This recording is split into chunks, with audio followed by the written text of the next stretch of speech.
ವೀಕ್ಷಕರೇ, ನಮ್ಮ ಚಳ್ಳಕೆರೆ ಟಿವಿಗೆ ಸ್ವಾಗತ. ಇಂದಿನ ಪ್ರಮುಖ ಸುದ್ದಿ.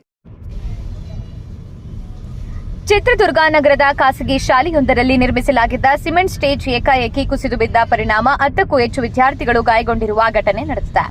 ಗಾಯಾಳು ವಿದ್ಯಾರ್ಥಿಗಳನ್ನು ತಕ್ಷಣವೇ ಆಸ್ಪತ್ರೆಗೆ ದಾಖಲಿಸಿ ಚಿಕಿತ್ಸೆ ನೀಡಲಾಗಿದ್ದು, ಘಟನೆಯಲ್ಲಿ ಯಾವುದೇ ಪ್ರಾಣಾಪಾಯ ಸಂಭವಿಸಿಲ್ಲ ಎಂದು ತಿಳಿದುಬಂದಿದೆ. ಚಿತ್ರದುರ್ಗ ನಗರದ ಹೊರಪೇಟೆ ಬಡಾವಣೆಯ ವೆಂಕಟೇಶ್ವರ ಥಿಯೇಟರ್ ಸಮೀಪ ಕ್ರೆಸೆಂಟ್ ಶಾಲೆಯಲ್ಲಿ ಈ ದುರ್ಘಟನೆ ಸಂಭವಿಸಿದೆ. ಶಾಲಾ ಆವರಣದಲ್ಲಿ ನಿರ್ಮಿಸಲಾಗಿದ್ದ ಸಿಮೆಂಟ್ ಸ್ಟೇಜ್ ಏಕಾಏಕಿ ಕುಸಿದು ಬಿದ್ದ ಪರಿಣಾಮ ಅಲ್ಲಿದ್ದ ವಿದ್ಯಾರ್ಥಿಗಳು ಗಾಯಗೊಂಡಿದ್ದಾರೆ. ಗಾಯಾಳು ವಿದ್ಯಾರ್ಥಿಗಳಾದ ರಜಿಯಾ, ಕಾವ್ಯ, ಫಾತಿಮಾ, ನಿಶ್ಚಿತ್ ಸೇರಿದಂತೆ ಹಲವರನ್ನ ಕೂಡಲೇ ಜಿಲ್ಲಾಸ್ಪತ್ರೆಗೆ ದಾಖಲಿಸಿ ಚಿಕಿತ್ಸೆ ನೀಡಲಾಗಿದೆ. ವೈದ್ಯರು ಅಗತ್ಯ ಚಿಕಿತ್ಸೆ ನೀಡಿದ್ದು, ಎಲ್ಲಾ ವಿದ್ಯಾರ್ಥಿಗಳು ಅಪಾಯದಿಂದ ಪಾರಾಗಿದ್ದಾರೆ ಎಂದು ಮೂಲಗಳು ತಿಳಿಸಿವೆ.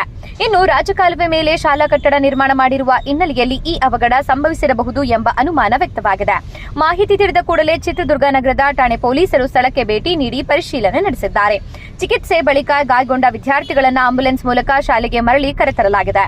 ಘಟನೆ ತಿಳಿಯುತ್ತಿದ್ದಂತೆ ಪೋಷಕರು ಶಾಲೆಗೆ ಆಗಮಿಸಿ ಆತಂಕ ವ್ಯಕ್ತಪಡಿಸಿದ್ದು, ಶಾಲಾ ಆಡಳಿತದ ವಿರುದ್ಧ ಆಕ್ರೋಶ ಹೊರಹಾಕಿದ್ದಾರೆ. ಈ ಕುರಿತು ಪೊಲೀಸರು ಹಾಗೂ ಸಂಬಂಧಿಸಿದ ಇಲಾಖೆಗಳು ಹೆಚ್ಚಿನ ತನಿಖೆ ನಡೆಸುತ್ತಿವೆ.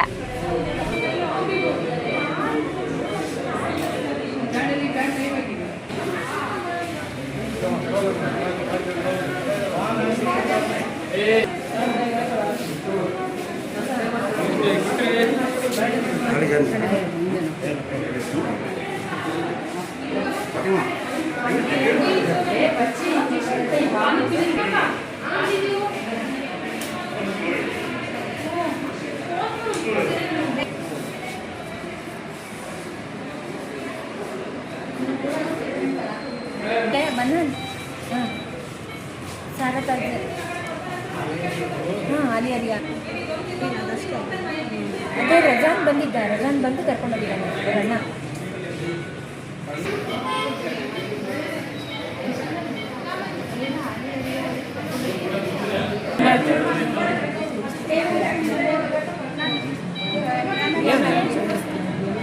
ಸ್ಟೇಜ್ ಮೇಲೆ